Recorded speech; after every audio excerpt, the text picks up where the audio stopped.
Hola, ¿qué tal? Buenos días. Estamos una vez más compartiendo este tiempo de estudio inductivo. Hoy, de nuestro libro, Conoce el verdadero amor, nos toca la lección número 2, ¿quién es Jesús? Recuerde que hasta hoy ya tendríamos que tener memorizado, a ver si practican en sus casas, el versículo 24, pero Jesús mismo no se fiaba de ellos porque conocía a todos. Y hoy trataremos el tema número 3, que es el tema el Jesús que nos conoce. Eh, Considerando, ¿cierto?, que coincide en esta oportunidad el texto que tenemos que memorizar, pero Jesús mismo no se fiaba de ellos porque conocía a todos. Muy cortito, muy fácil. Y el título para el tema 3 de hoy es El Jesús que nos conoce. Y con esto estaríamos terminando el capítulo 2 del Evangelio de Juan. Así es que esto nos va a ayudar a modo de resumen de lo que ya hemos visto. La lección 2 es ¿quién es Jesús? Ya le dije memorizar el capítulo 2, versículo 24. Y estos son los ejercicios que siempre que están ahí permanentes. Espero que lo estén practicando, porque esto es una forma de asentar más el conocimiento, lo que se ha aprendido.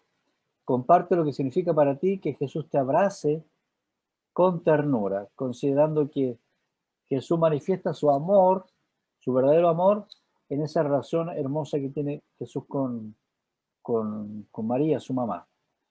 Y en el momento de las peticiones dentro de la célula, pide que tu corazón sea grato a los ojos de Jesús, porque Él nos conoce.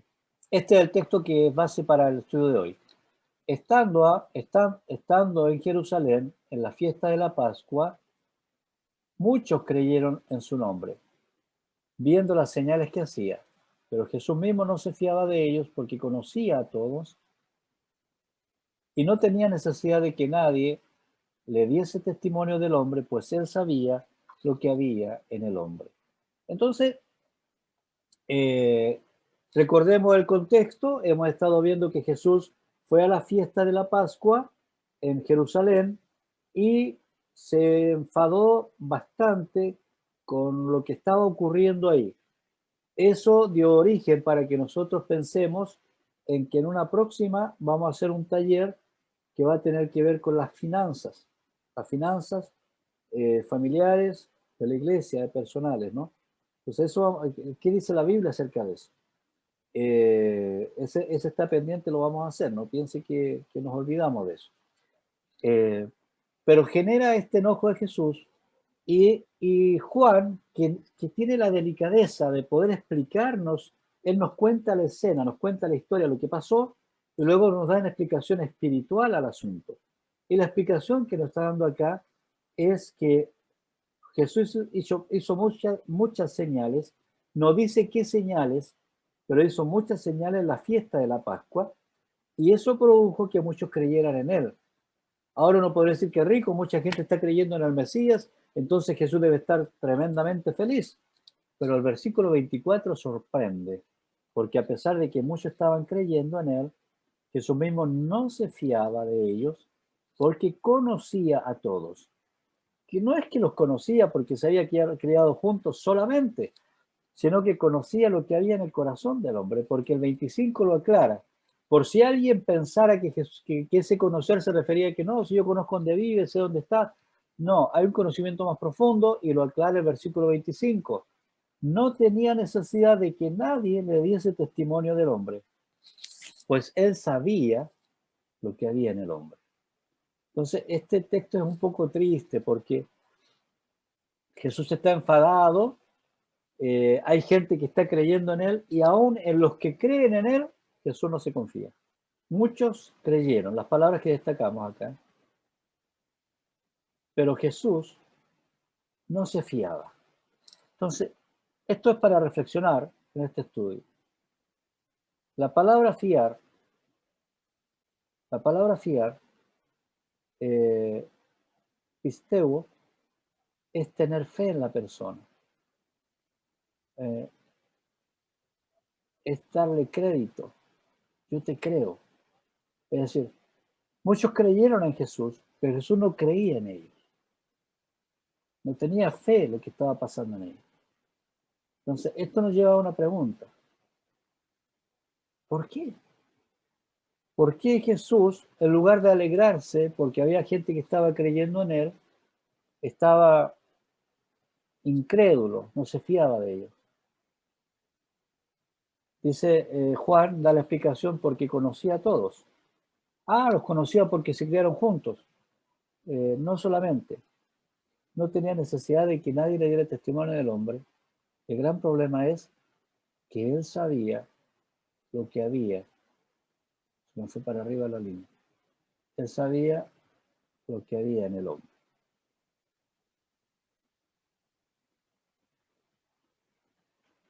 Él sabía lo que había en el hombre. Y la pregunta entonces siguiente para el análisis es, ¿qué hay en el hombre? ¿Qué hay en el hombre que Jesús no se fiaba de él? ¿Qué hacía que Jesús no se fiara de los hombres? Vamos a tratar de descubrir qué es lo que hay en el hombre. Está descrito en todo lo que ya hemos estudiado, un poco. ¿Qué hace a Jesús que no se fiara de ellos? Este texto está de más ahí. La esencia de Jesús fluye en sus manifestaciones. ¿Ya?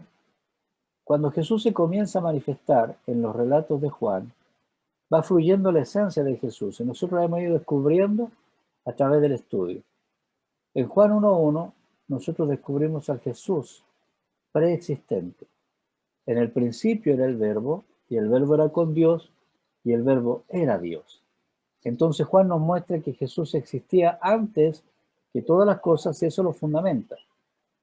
Y el versículo 11 dice que ese verbo vino a los suyos, pero los suyos no lo recibieron. ¿Ya? Es decir, el que existía antes de todo vino a lo temporal, pero los suyos no lo recibieron. Y el versículo 12 nos da la contraparte, que la cosa no está toda perdida. Más a todos los que la recibieron, a los que creen en su nombre, les dio potestad de ser hechos hijos de Dios. Entonces, los suyos no lo recibieron, pero los que lo recibieron, les dio la potestad, ya vimos esta palabra, el derecho, la autoridad de ser hijos de Dios. Ya, esto estamos descubriendo la esencia de Jesús. Luego, en Juan 2, es Jesús entonces gestor del nuevo nacimiento, esto, el versículo 12. En Juan 2, el versículo 5, encontramos a Jesús tierno, que dice, su madre dijo a los que servían hacer todo lo que os dijere. Ya vimos esa historia, donde la madre convence a Jesús de hacer algo en un ambiente privado, cuando Jesús aparentemente no pensaba todavía manifestarse. Ahí vemos la ternura de Jesús con su madre. Y en Juan, en quinto lugar, Juan capítulo 2, en el versículo 16, encontramos a Jesús enojado. Yo puse ahora de impotencia para que entendamos ese enojo. No es un enojo de rabia injustificada, sino que hay una impotencia en Jesús de ver lo que estaba pasando. Es la impotencia de Jesús. Y el Señor Jesús dice, quiten de aquí esto y no hagan de la casa de mi Padre casa de mercado. Ahí está Jesús con un enojo por la impotencia, porque él tenía un propósito. Antes de existir el hombre, él tenía el propósito de venir para restaurar la relación del hombre con Dios, y estas personas estaban siendo obstáculos para que la gente conociera a Dios. Entonces eso le generó a Jesús una impotencia acumulada desde los 12 años que estaba yendo a esa fiesta.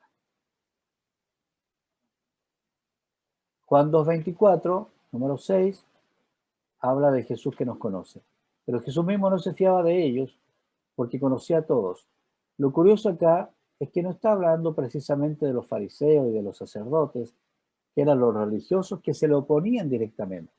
sino que está hablando de los que creen en Él. Entonces creo que en este estudio debemos lograr definir la diferencia entre un creyente y un discípulo. A ver si lo logramos con lo que vamos avanzando. Jesús conoce al hombre y por eso no cree en el hombre.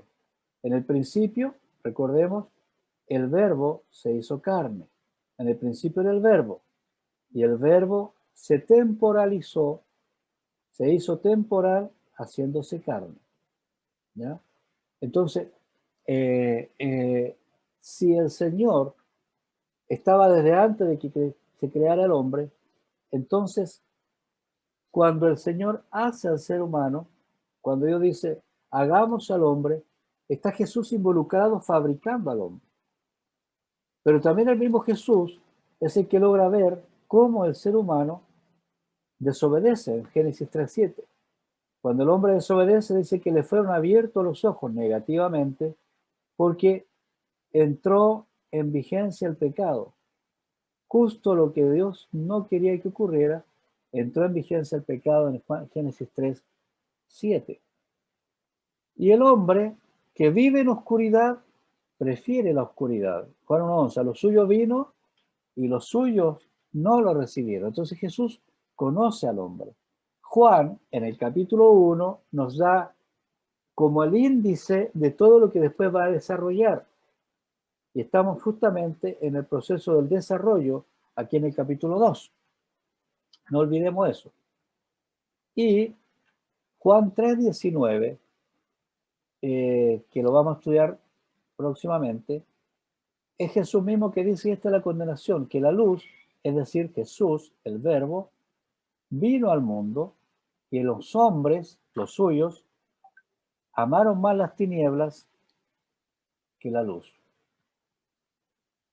porque sus obras eran malas. Amaron más las tinieblas que la luz porque sus obras eran malas. Entonces Jesús mismo está aclarando, acá el vino, no lo recibieron, la gente ama las tinieblas más que la luz. Entonces Jesús conoce al hombre, sabe que muchos estaban creyendo, pero no una creencia como la que él buscaba, estaban creyendo en él de otra manera. Jesús venía a liberar al pueblo del pecado, no al pueblo, sino que al mundo del pecado. Pero el hombre, la gente que estaba creyendo en él, se hacía una expectativa minúscula de él y pensaban que Jesús, estamos creyendo en él como el Mesías porque nos va a liberar del cautiverio que tenemos con los romanos. Y ahí está el problema. Jesús ve que el ser humano está tan cerrado, tan cegado en las cosas temporales que se olvidan de lo eterno. Y eso genera el enojo en Jesús y que destruye lo más que puede de los que están haciendo comercio en el templo, pero también el sentimiento de Jesús o la lógica de Jesús más que sentimiento de no confiarse del hombre que dice estar creyendo en él. Entonces, pero así como Dios conoce al hombre, como Jesús conoce al hombre, Jesús también conoce a Dios. ¿Por qué? Porque en el principio ya existía el verbo. Y el verbo estaba con Dios y el verbo era Dios. Cuando Dios creó a Adán y Eva, Él estaba formando una familia con ellos. Él como parte integrante de la familia. Y Adán y Eva rechazaron a su creador y pusieron el pecado entre medio y lo dejaron fuera de la familia que formaron ellos dos.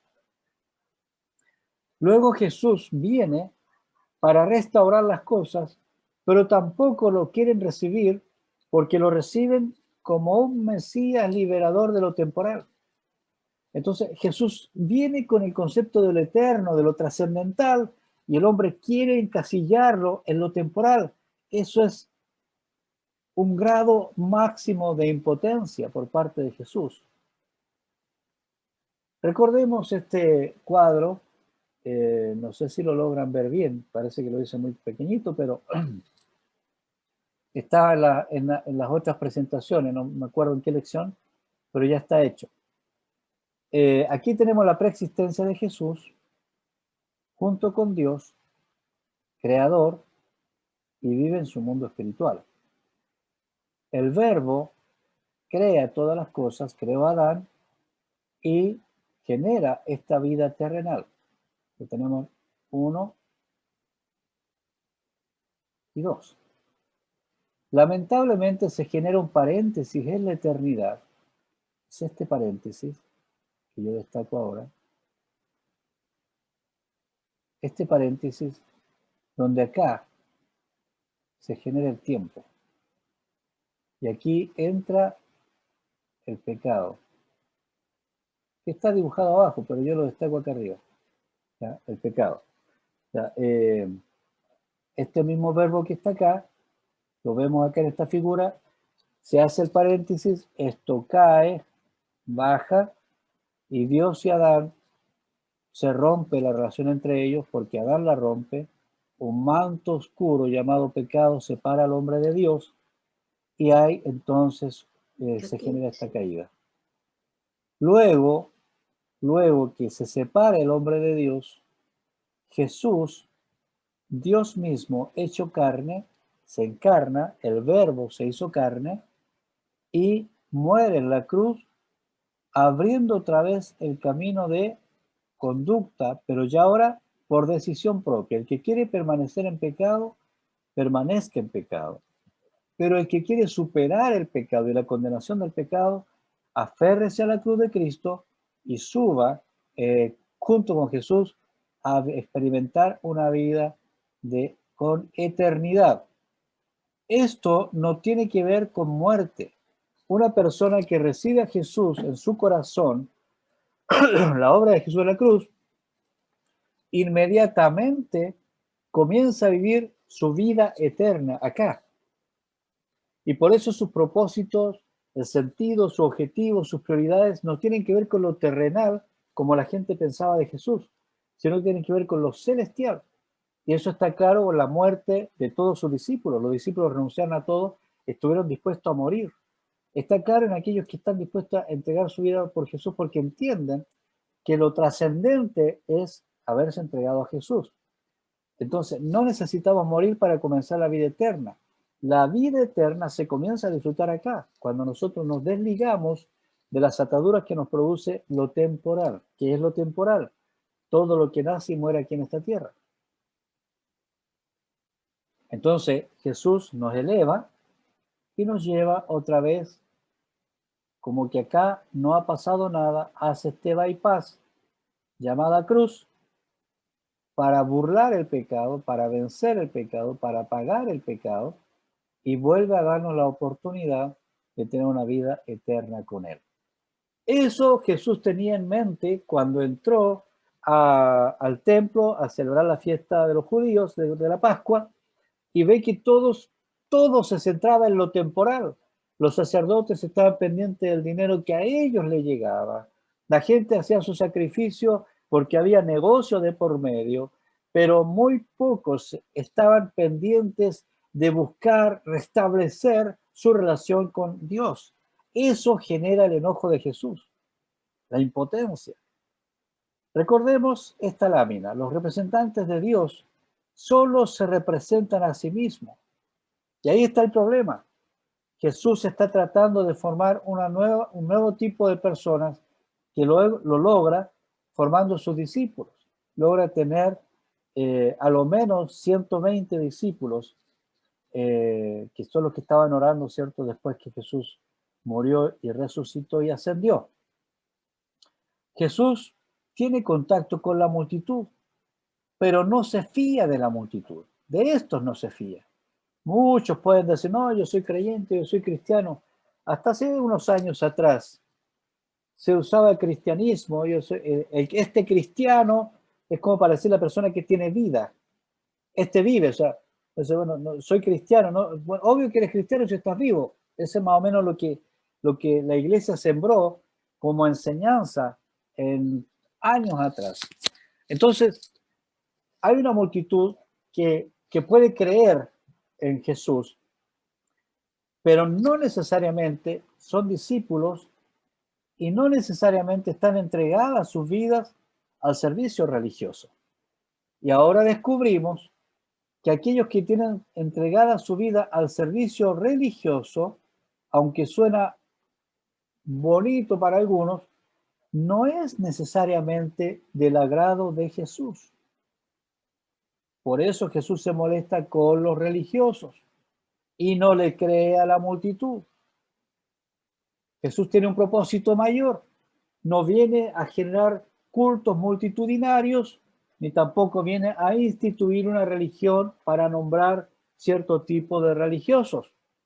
Él viene con un propósito eterno, trascendental, hacer trascender al hombre para convertirlo otra vez en parte de su familia espiritual junto con el Padre. Y por eso él comienza a buscar no religiosos, no a la multitud, sino a los discípulos. Jesús vino para volver a unir al hombre con Dios. Ese es su propósito. ¿Ya? Aquí vemos diferentes tipos de personas. Los que persiguen sus propios intereses. Pero Judas no dijo esto porque le importaba a los pobres, sino porque era ladrón. Y como tenía a su cargo la bolsa del dinero, robaba de lo que echaban en ella. Es decir, era un político, hablaba lo políticamente correcto, pero en su corazón había algo incorrecto, que era el mismo espíritu que había en los sacerdotes. Pero fíjese que Judas era uno de los 12 discípulos. Por lo tanto, nadie está libre de poder ser tropiezo en esta área para otros. Judas mismo buscaba su propio interés y ese era el problema. Ese era el problema. En Juan 2:18 dice que los judíos respondieron y dijeron: ¿qué señal nos muestra ya que haces esto? ¿Quién está molestando ahí a Jesús? Son los sacerdotes. Entonces, por un lado, vemos a discípulos, Judas, que tiene los intereses, tiene sus propios intereses al seguir a Jesús, y vemos por otro lado los religiosos que tienen sus propios intereses al representar a Dios. Es decir, al final, todos con sus propios intereses. Después están los que siguen la corriente. Estos son los más. Muchos tendieron sus mantos sobre el camino, otros usaron ramas que habían cortado los campos, tanto los que iban delante como los que iban detrás gritaban: Hosana, bendito el que viene en el nombre del Señor, bendito el reino venidero de nuestro padre David, Hosana en las alturas. Esa es la multitud, los que siguen la corriente. Pero esos mismos después estaban diciendo: ¡fuera! ¡Crucifícale! Una semana después. La multitud. Entonces, ¿cómo se iba Jesús dejar fascinar por estos que le tendían más? Bendito el que nombra el nombre del Señor, el que viene en el nombre del Señor. Esta gente estaba pensando que Jesús se iba a levantar como un líder para destruir el imperio romano. No estaban pensando en la eternidad. Por lo tanto, ¿usted cree que Jesús, cuando iba arriba del pollino, estaba celebrando, que lo estaban mirando todos? No, para nada. Jesús no estaba pendiente. O sea, conoce el corazón de ellos. Y el de nosotros también. Y están los que buscan de corazón. Pueden ser religiosos o feligreses comunes y corrientes. A ver, Rabí, le dice, este vino de noche a Jesús y le dijo: Rabí, este es Nicodemo. Sabemos que has venido de Dios como maestro, porque nadie puede hacer estas señales que tú haces si no está Dios con él. Aquí Nicodemo está reconociendo a Jesús como autoridad, como el Mesías, como un maestro, y lo llama maestro. ¿Ya? Lo llama maestro. El mismo Nicodemo llama maestro a Jesús, o sea, un religioso, un sacerdote. Está reconociendo, o sea, había un corazón dispuesto también en los sacerdotes. Entonces uno puede juzgar y decir: todos los sacerdotes son malos. No, hay personas sinceras, en este caso en el pueblo judío, que realmente querían tener ese encuentro con Jesús. Entonces, nosotros no podemos, el error nuestro por lo general es generalizar. Todos los hombres, las mujeres, todos los hombres son iguales. Todas las mujeres son iguales. ¿eh? Entonces, no, no es así. Todos los evangélicos, todos los católicos, no, no, no es así. Siempre hay gente, siempre hay excepciones.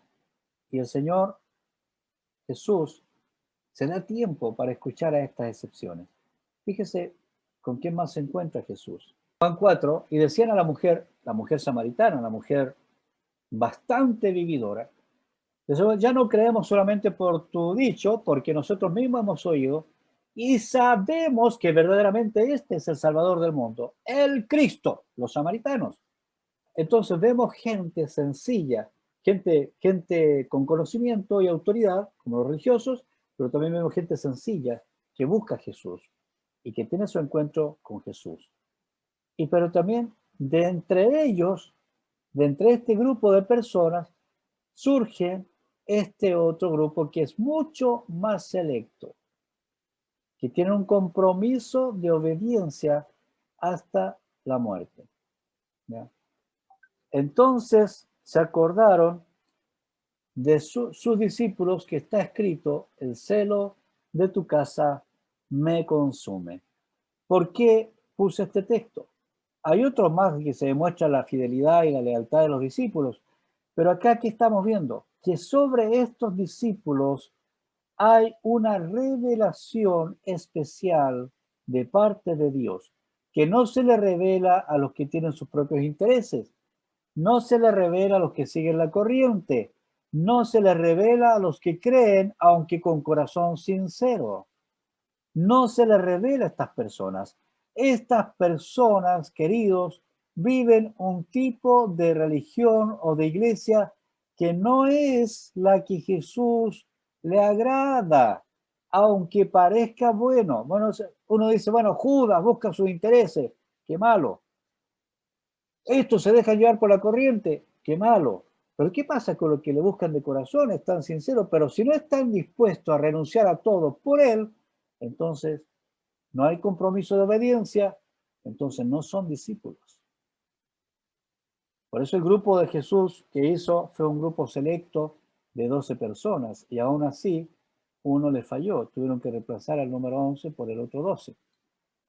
Entonces, Jesús nos conoce. Conoce si yo soy una persona que sigue mis propios intereses en la vida.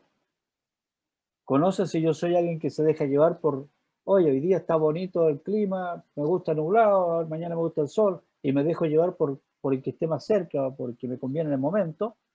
O que soy una persona que realmente busca de corazón, pero no estoy dispuesto a comprometerme. O yo estoy dispuesto a comprometerme y a morir si fuera necesario por él, a renunciar a lo que sea necesario. Jesús nos conoce y él le dice a Nicodemo: es necesario nacer de nuevo. Es decir, todas estas personas mantienen, fíjense lo que estoy diciendo, la naturaleza humana, terrenal, pecaminosa.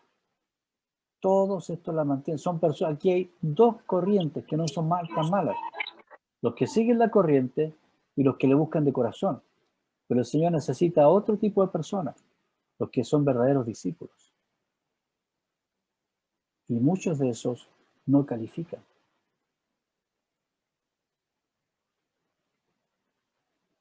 Oseas 6:6 dice: porque misericordia quiero, no sacrificio, y conocimiento de Dios más que holocausto. Entiéndase que la palabra conocimiento de Dios es una palabra que se parece más a la que nosotros usamos como intimidad.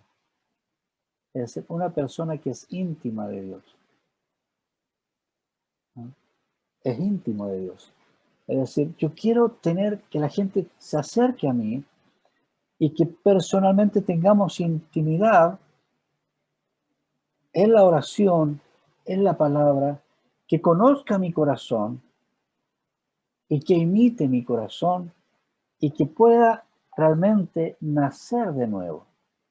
Es una nueva naturaleza. Entonces el Señor viene a sembrar eso en nosotros. ¿Y qué se opone? Se oponen los judas, se oponen los sacerdotes, los religiosos, y también se opone la mayoría que sigue la corriente. Entonces el discípulo tiene que hacerse camino entre los judas, entre los sacerdotes y entre la mayoría. Porque el mensaje de Jesús no fue famoso, fue agresivo, fue contracorriente y no deja de ser distinto hoy día. El mensaje es contracorriente.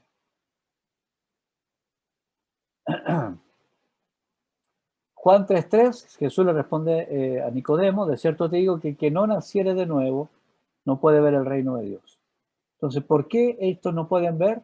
Porque a pesar de que están cerca de Jesús, no han nacido de nuevo. ¿Ya?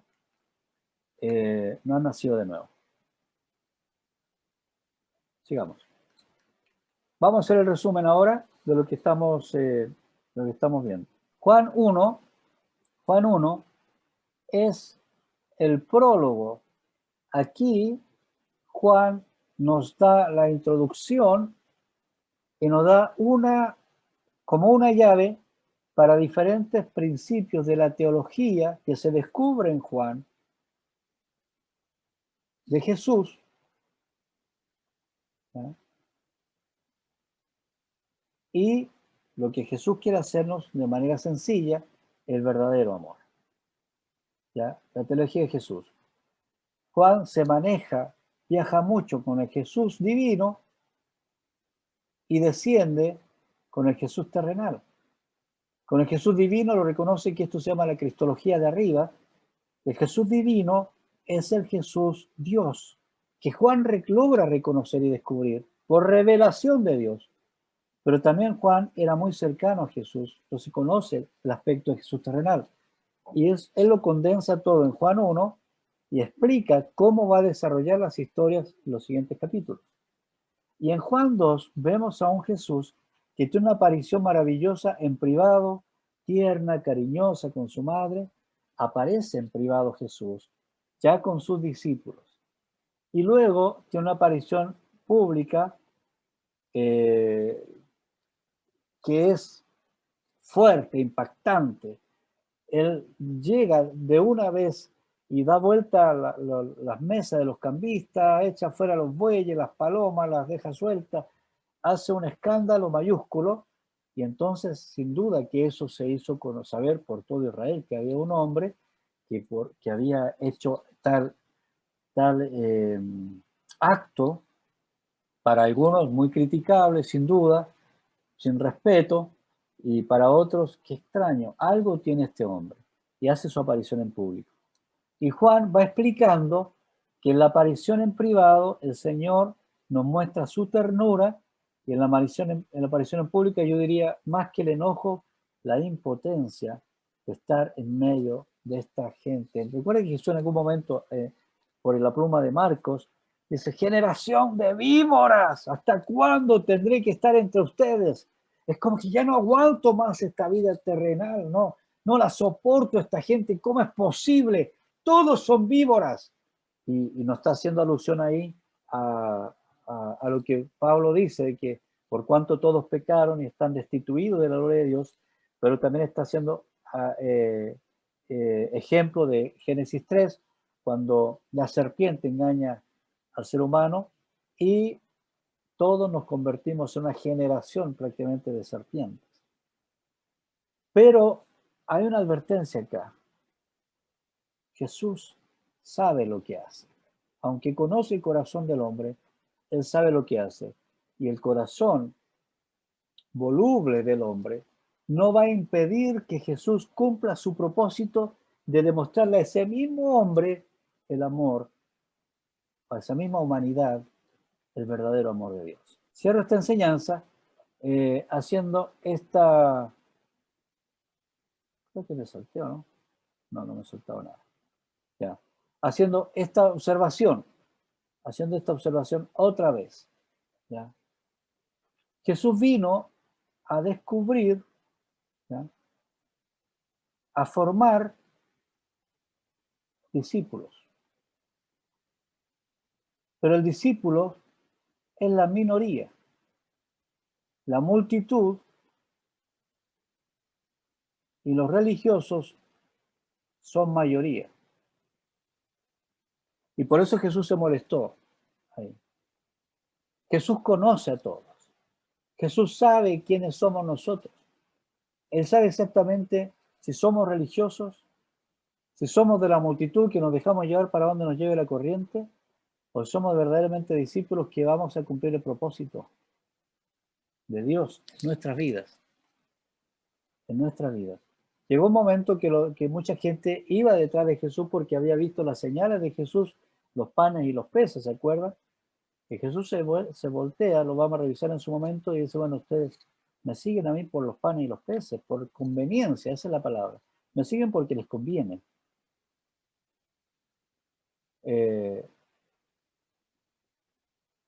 Y les habla duramente, y muchos se devuelven, porque bueno, no, si nosotros no somos de la multitud, andamos interesados en Jesús, pero no al punto de comprometernos. Hoy día, como vimos la semana pasada, los religiosos, las iglesias, se convierten en verdaderos obstáculos para los discípulos.